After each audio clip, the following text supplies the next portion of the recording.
Welcome to another episode of Undercard Heroes. My name is Francisco. Heather's out one more week, but I've still got some picks for you for UFC 325, Diego Lopes versus Alexander the Great Volkanovski. I've got 6 picks for you. You can mix and match them however you'd like. Let's get it. First fight I want to talk about, Cam Rowston versus Cody Brundage. Cam Rowston. This guy fights out of City Kickboxing. He's got a strong Brazilian Jiu-Jitsu background. We haven't really seen that in the UFC, but he does have 7 submission wins.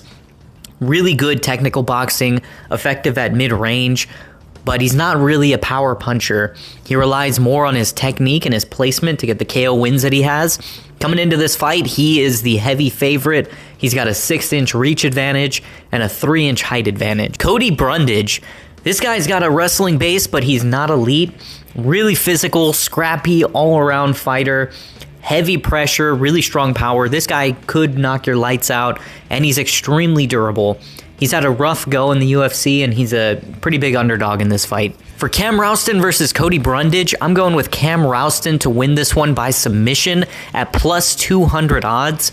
Prior to joining the UFC, Cam Rowston had 7 submission wins. I think we're going to see a really well-rounded game against Cody Brundage. And unfortunately, Cody Brundage not looking great lately.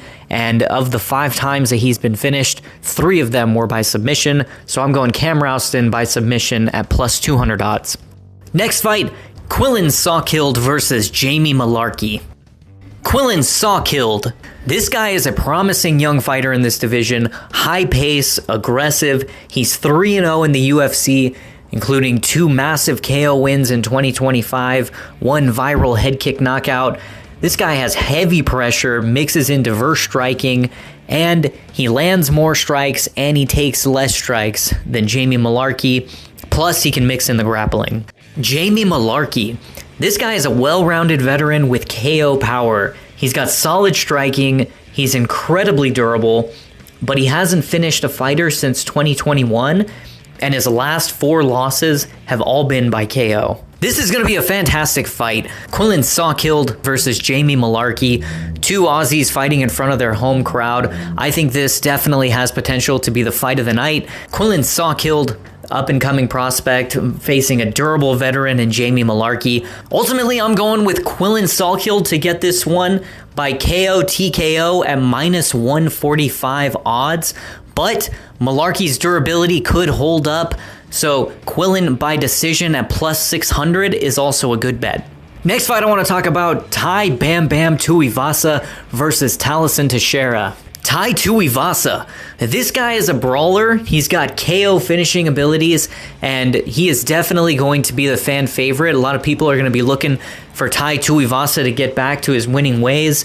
He thrives in chaotic exchanges. He's got questionable cardio, though. We saw that in the Rosenstruck fight. He sort of started to fade towards the end, but he was still swinging for the fences, trying to get a finish. He needs one here. He's on a 5-fight losing streak. Tallison Teixeira, this guy is athletic, big, and an aggressive finisher. He's one of the tallest fighters in the UFC, standing at 6'7" with an 83-inch reach. He's got 8 first-round finishes. He's coming off of a KO loss to Derek Lewis. He was caught rushing in. Derek Lewis dropped him. I think we're going to see a more measured approach to Tallison Teixeira in this fight, fighting more at range and using his jab to set up a finish. For this fight, Tallison Teixeira versus Tai Tuivasa, I so badly want to see Tai Tuivasa hop on the fence and drink a shoey in victory, but I just don't think it's going to happen. I think Tallison Teixeira is ultimately going to win this fight, but I don't think it's going to be a first-round finish. I think this will start the second round, so I'm going with the fight to start round 2 at plus 140 odds. Next fight, Rafael Fiziev versus Mauricio Ruffy. Rafael Fiziev. This guy is an elite kickboxer with explosive offense, lightning-fast combinations, very powerful body kicks. He's fought some real killers in the lightweight division, including 2 wars with Justin Gaethje. Mauricio Ruffy. I used to be really high on Mauricio Ruffy. I really thought that he was going to beat Benoit Saint-Denis. Did not look good in that fight. He is an explosive striker with real finishing instincts. When you see this guy fight, he really reminds me of Conor McGregor. They have a very similar fighting style, similar stance. He is creative and volatile. He's going to definitely look to make this a more chaotic fight, but he can overcommit with some of his shots, and he's less proven against elite strikers. For this fight, I'm going with Rafael Fiziev to beat Mauricio Ruffy at plus 105 odds. I think that Rafael Fiziev has the better striking. He's going to be more composed in this fight. Mauricio Ruffy is going to overcommit, and Rafael Fiziev is going to piece him up with more sound, more technical kickboxing. Ultimately, I think this will be an entertaining fight, but I'm going with Rafael Fiziev to win at plus 105 odds. And now the co-main event, Dan Hooker versus Benoit Saint-Denis. Dan Hooker. This guy's one of my favorite fighters, long, high-volume kickboxer with incredible durability. It is very hard to put away Dan Hooker. This guy is not afraid to go into the fire, eat a few shots in order to get off his own. Great use of the knees in the clinch, and he's also got a strong guillotine choke. We saw that against Mateusz Gamrot, used it very effectively to avoid the takedowns. He tried to use it against Arman Tsarukyan, but Tsarukyan is just levels above everybody else. Dan Hooker coming off a pretty quick turnaround from that Tsarukyan fight, fighting Benoit Saint-Denis. This guy had a couple bad losses. He's on a bit of a resurgence now, looking to get a win here against Dan Hooker. He's got relentless pressure. He blends raw aggression with solid grappling, very high output, likes to force chaotic exchanges. He's also got very strong top pressure when he can get it to the ground, and he can go all 3 rounds with this pressure. He's got exceptional cardio. Look for him to come out strong against Dan Hooker, very aggressive, looking to get an early finish. In this fight, Dan Hooker versus Benoit Saint-Denis, I'm actually going with the underdog here, Dan Hooker, to win at plus 260 odds. Benoit Saint-Denis hasn't really looked impressive to me when he's fought higher level competition.